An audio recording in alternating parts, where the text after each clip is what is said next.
This is going to be a pretty brief video. So many of you have sent me emails or tagged me in posts informing me about Alison Mack and the recent update concerning her.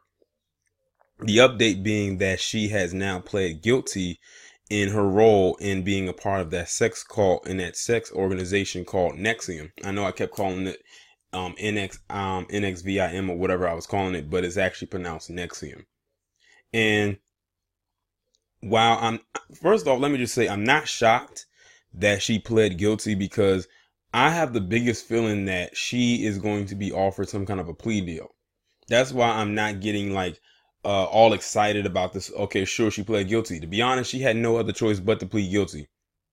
Honestly, the woman that came out before her that I did a video about last month, she came out and pled guilty. I think the only one who was trying to maintain their innocence is the guy who was actually leading it, which I think is dumb if that's actually true. Excited if they get convicted, and probably even not that excited. I will wait to see how much time they will actually receive. Now it says that Alison Mack is supposed, if she is convicted for her role in the sex called the sex ring, she can serve up to 40 years in prison. You got to really pay attention to those words. Up to 40 years does not mean she's going to get 40 years. That means that she's going to get nothing more than 40 years, but she can get less than 40 years as well. For all we know, they can give her 5 years or a year for her role. To be honest, I think that she should get life behind bars for her role. I mean, when you look at all the details, and I saw images of what she and other people involved with this whole entire thing, it's enough to make you want to throw up. Like, you actually, like, they were literally branding these people with irons, like they were chattel, not chattel, but cattle. I guess you could say chattel as well, with their initials. Like, they actually made a special branded iron that said AM on it for her initials, Alison Mack. And they would brand them on the people that were a part of this organization to show, hey, you are my property. That means that the people that were involved, they did not see them as human beings. They saw them as animals, as, like I said, property, something that they owned. And even though they got busted, those people with those brands, they are stuck with that for life. So they are stuck with the physical torture as well as the mental torture that her and everyone else who was involved with this put them through for all these years. What's really crazy is, but not surprising, is the fact that it took them this long to finally bust them. But I guess, when you're building up an investigation, you need enough before you can actually say, okay, we got enough to, put them on trial and hopefully send them to jail. So that part I understand, but those people they were running out of time. I want to know how many people, if any, died from this, because I'm almost certain that some of them wanted to commit suicide just so they wouldn't have to deal with this. It's just crazy how she went from a well-known actress on a hit television show to doing this.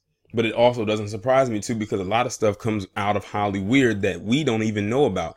I swear, if it wasn't for social media, we wouldn't know about a lot of this stuff. And I have to give a huge shout out to Harvey, because he was the first person, I do mean the absolute first person, to bring this story to my attention. And honestly, if you watch him as well, he was probably the first person to bring this to your attention as well.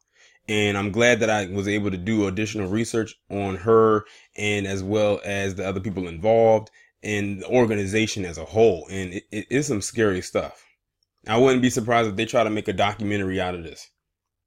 And I'm not even gonna lie, if they did make a documentary out of this and it was something that you could watch on television, I would probably watch it and do a review on it, because I'm curious to know all the ins and outs of this cult, because that's exactly what it was. That's exactly what it was. It can't be really, I wouldn't really call it an organization, because organization is almost like wrapping it in a gift and putting a pretty bow on top of it. No, let's just call it what it is. But everybody, in my opinion, needs to be taken down for their involvement with this. That person I talked about last month, and definitely the ringleader. And like I said, it's ironic that the ringleader was the only guy involved with this, and all his underlings were all women. And I said that because they were easier to control. He literally, in a way, while brainwashing the victims, he brainwashed them as well. Now that's no excuse for the role that they played now, because but I won't be surprised if that's not the angle if that's an angle they will go with. They're saying, oh, she was mentally brainwashed and he did this and put all of this into her head, and, you know, to try to give her a softer sentence. As a matter of fact, I was reading through some of the article and it said she started crying when she was giving her testimony. I said, Allison, you can save those tears, because what about all your victims that were crying and wanting to leave and probably get to their families? Their families probably wondering where they are, and they couldn't get in contact with them because of monsters like you and the other people that were involved in this cult, in this sex ring. So as far as I'm concerned, her tears mean absolutely nothing to me.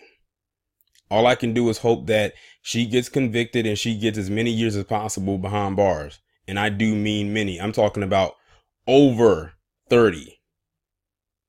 But y'all let me know what you think down in the comments, and I'll talk to you in the next one.